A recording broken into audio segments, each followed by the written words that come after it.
Pada kesempatan kali ini, gua Evan akan membawakan tentang hal-hal menarik apa saja yang telah terjadi di Solo Leveling Season 2 Episode 2.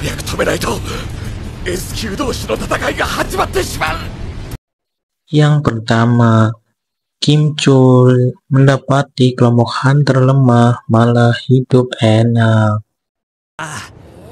いや本当だって携帯一個違くてさ弱いお前らがどうして生き残っ Setelah kelompoknya terbantai habis, Kim Chul akhirnya berhasil melarikan diri dari kepungan para Ice Elf.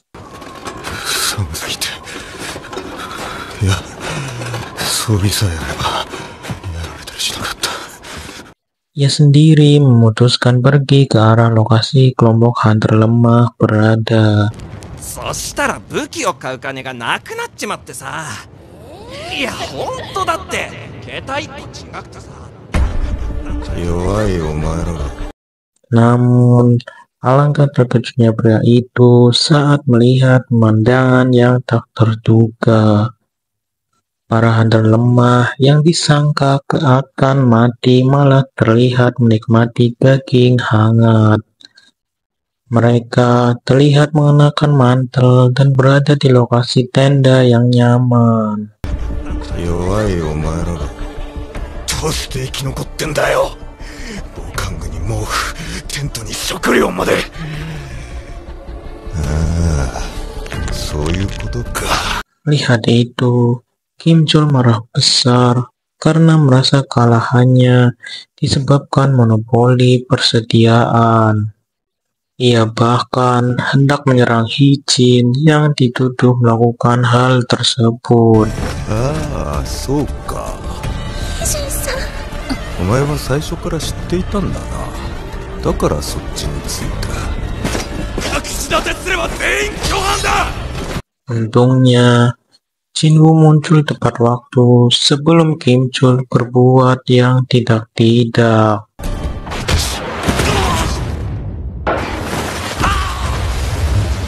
Yang kedua, Jinwoo menyadari kalau rombongan Ice Elf rupanya membuntuti Kim Chul sampai ke lokasi kelompoknya.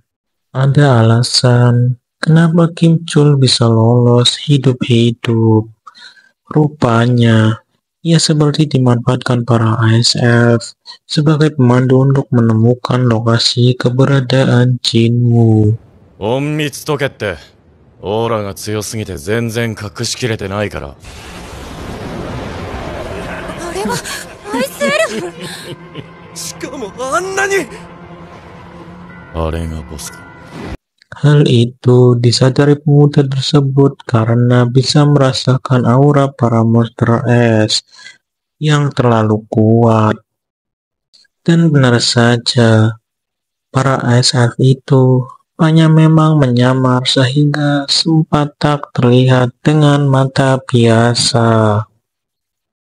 Yang ketiga, terjadi keanehan yang terjadi pada dialog Jinwoo dan Baruka. クズの中にも使えそうなのが。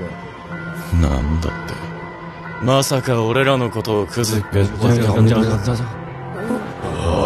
Logikanya, monster tidak bisa berdialog dengan manusia. Namun, Jinwoo bisa mendengar suara percakapan sosok kepala suku Ice Elf yang bernama Baruka. Di situ, monster itu sempat keheranan kenapa ada manusia yang bisa memahami bahasanya. 我々の言葉がわかるのが。なんでわかるんだ。あなたモンスターの言葉が話せるんですか Hal itu juga membuat Hijin dan lainnya keheranan karena mendengar seolah Jinwoo mengutarakan bahasa ganjil yang tak pernah mereka dengar saat berbicara dengan Baruka. Bukan cuma itu saja, ada momen semacam glitch yang membuat Baruka tak bisa menjawab pertanyaan soal alasan mereka menyerang manusia. 我々は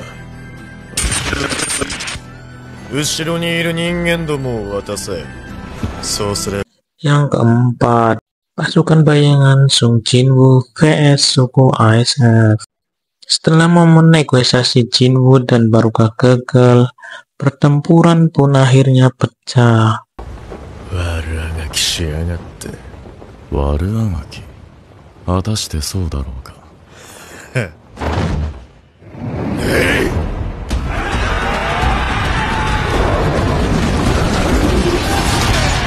Jinwoo langsung mengeluarkan pasukan prajurit dan beruang miliknya.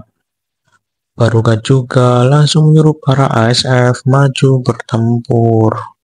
Kedua kubu sendiri sempat bertarung cukup sengit. Namun masalah terjadi karena Jinwoo mengalami keterbatasan mana sihir untuk meregenerasi para prajuritnya.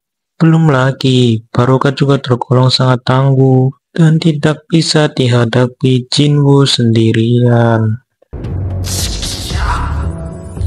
Yang kelima, kebangkitan Kim Chol sebagai Iron.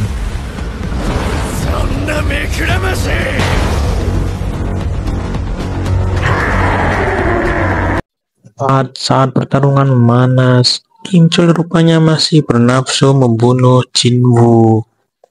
Namun, Jinwoo rupanya sudah menebak kalau hal itu akan terjadi. Begitu Kim Chol mendekat, Igris muncul menikam pria itu sampai tewas. Begitu Kim Chol mati, Jinwoo membangkitkannya sebagai shadow baru bernama Iron. Dengan demikian, Jinwoo berhasil mendapat prajurit baru yang tangguh. Yang terakhir, Baruka berhasil dikalahkan. Begitu Iron didapatkan, situasi pertarungan mulai berbalik.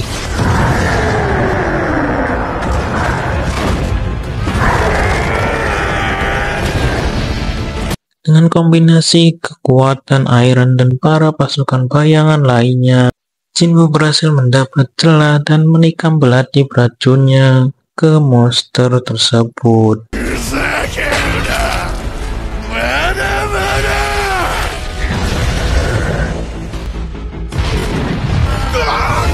Alhasil, Baruka sempat tak bergerak sehingga ia akhirnya mati akibat hantaman keras kapak milik Iron.